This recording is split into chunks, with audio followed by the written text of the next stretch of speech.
Surat Al-Mulk, hadis dari Abdullah ibnu Mas'ud, 30 ayat dibaca malam menyelamatkan dari azab kubur. Itulah dia, tabarakalladzi biyadihil mulk wa huwa ala kulli syai'in qadir alladzi khalaqal mauta wal hayata liyabluwakum ayyukum ahsanu amala.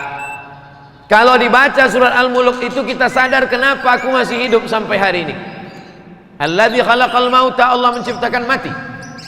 Wal hayata, Allah menciptakan hidup. Kenapa aku bisa hidup tak kena Covid? Kalaupun kena tak jadi mati.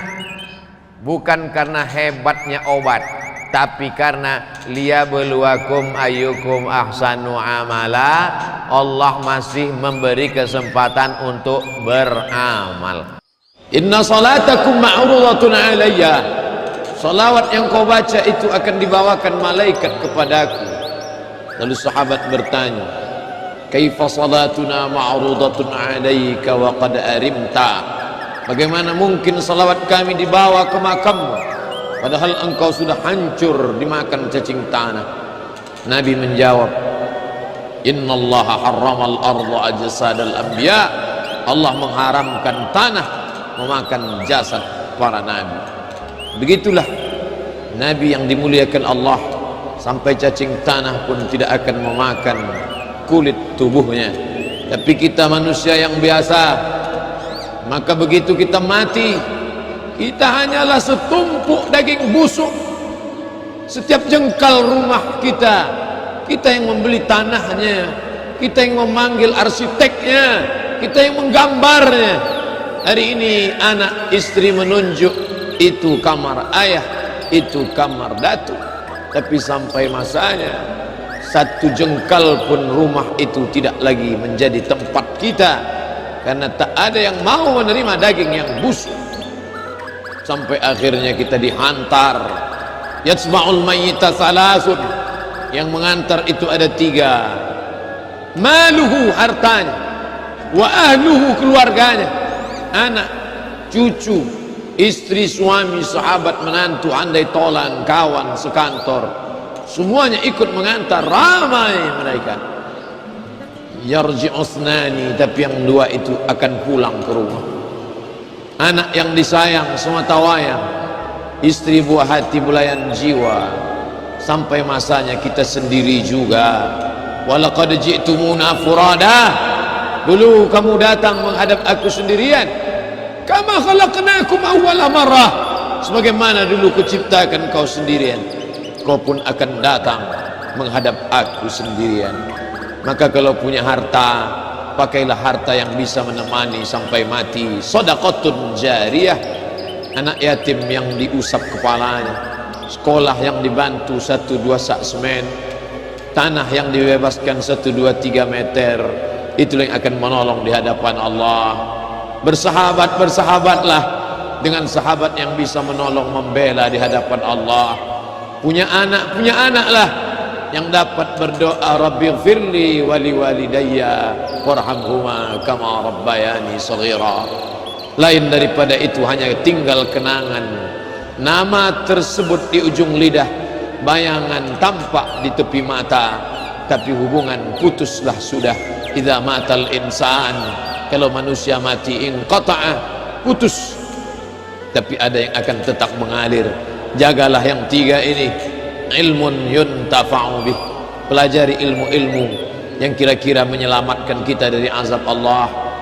Ada harta yang banyak, zakat, wakaf, infak, sadaqah, kullu mri'in tahta zilli sadaqatihi yaumal qiyamah. Hari ini kita duduk tenang, sejuk, walaupun matahari terik, karena kita bernaung di atap masjid yang kokoh. Keluar dari masjid ini akan bernaung di bawah pohon yang rindang. Keluar dari kendaraan akan bernaung di rumah yang besar. Tapi sampai masanya, wa takunul jibal kal ihnil manfush, bukit-bukit, gunung-gunung seperti bulu kambing dihembus angin. Wa taran nasa sukara, kau tengok pandang manusia itu macam mabuk. Wa ma hum bisukara, mereka tidak mabuk, walakin azaballahi syadid, tapi azab Allah amat sangat keras. Tampak mereka macam mabuk sempoyongan, berjalan seperti akan jatuh, bukan karena mereka mabuk, tapi karena memang kerak bumi sedang bergerak dahsyat, bergerak kuat, luar biasa.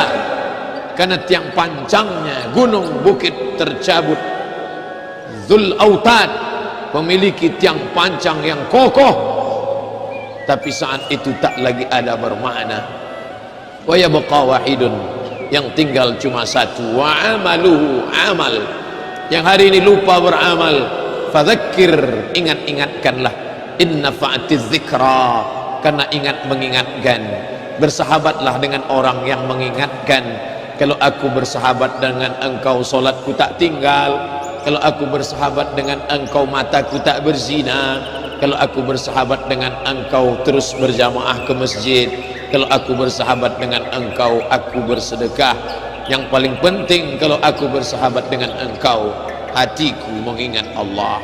Kun ma'allah, hendaklah engkau selalu bersama dengan Allah. Illam takun ma'allah, kalau kau tak sanggup selalu bersama dengan Allah, fakun man ma'allah, hendaklah kau bersama dengan orang-orang yang hatinya selalu bersama dengan Allah. Alladzina yadhkurunallah, orang-orang yang mengingat Allah qiyaman, ketika tegak, wa qu'udan, ketika duduk, wa ala junubihim, ketika berbaring. Ada rasa takutnya kepada Allah. Rasa takut itulah yang menyelamatkan kita dari azab Allah. Wattaqu, takutlah. Ittaqullah, takutlah kepada Allah. Andai khatib siang ini lupa mengucapkan takutlah kepada Allah, maka batallah khutbah Jumat. Kalau khutbah Jumat batal, berubah solat Jumat menjadi solat zuhur. Begitulah pesan takut kepada Allah. Laki-laki perkasa, sehat walafiat, tak ada satu uzur syar'i, maka dia wajib mendengarkan wasiat khutbah.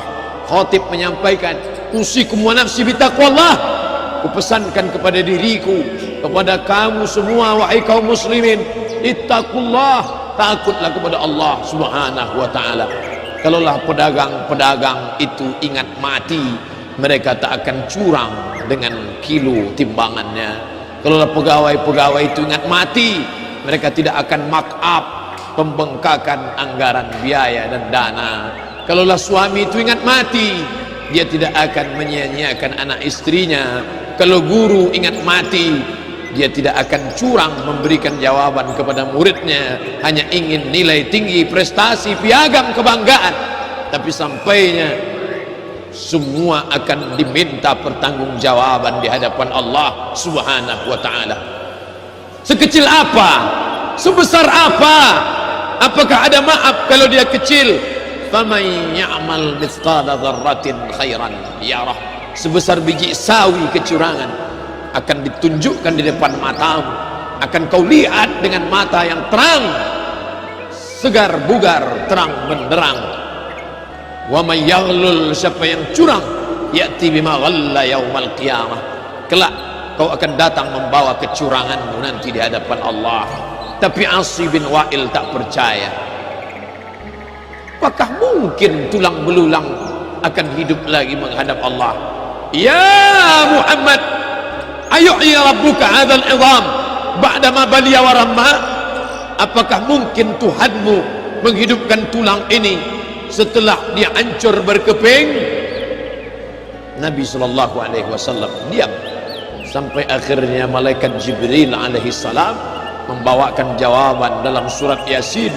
Qul, katakan kepada dia yang tak percaya, qul, katakan kepada mereka yang sekuler, liberal, yang tak percaya kepada akhirat, yuhyiha alladzi ansha'aha awwala marrah, yang akan menghidupkan dia adalah yang dulu pertama kali menciptakan dari yang tidak ada menjadi ada.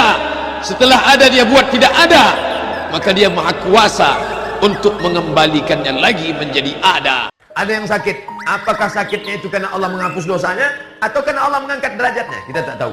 Maka kita husnuzan aja sama Allah. Maka kita tak boleh mengatakan dengan orang sakit, banyak betul dosa kau. Tengok. Boleh jadi dosa dia tak ada. Lalu kenapa dia sakit-sakitan terus? Karena Allah mau mengangkat derajat dia dengan kesabaran yang luar biasa. Ada 3 kemungkinan. Pertama, mungkin kita sakit karena kita banyak dosa, Allah mau cuci kita. 2, mungkin kita sakit karena kita tak ada dosa, tapi Allah mau angkat derajat kita. 3, boleh jadi kita sudah sampai ke tempat yang tertinggi, tapi amal kita kurang. Pas dicek malaikat, ini amalnya kurang. Buat dia sakit, sehingga ketika dia sabar, cukuplah itu. Ada amal yang lebih besar daripada haji, amal lebih besar daripada puasa. Apa dia? Sabar. Innama yuwaffas sabiruna ajrahum bighairi hisab.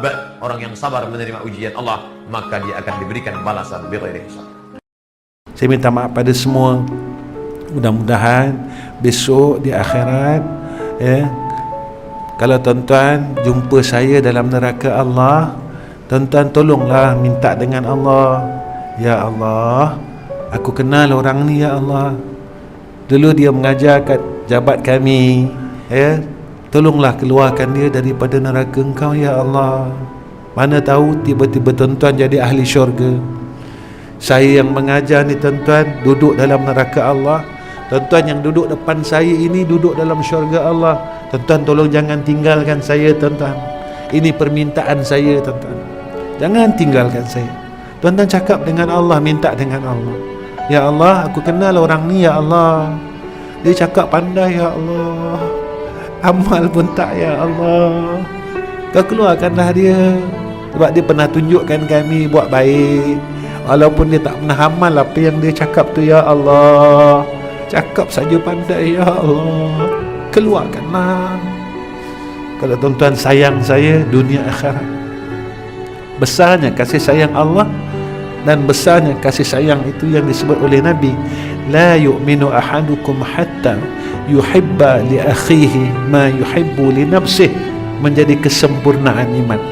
Tuan-tuan, pesan daripada saya untuk diri saya khususnya, di mana pun kita berada dan apa yang ada pada kita, maka janganlah kita sombong dan bongkak dengan anugerah Allah, kerana ia adalah anugerah daripada Allah.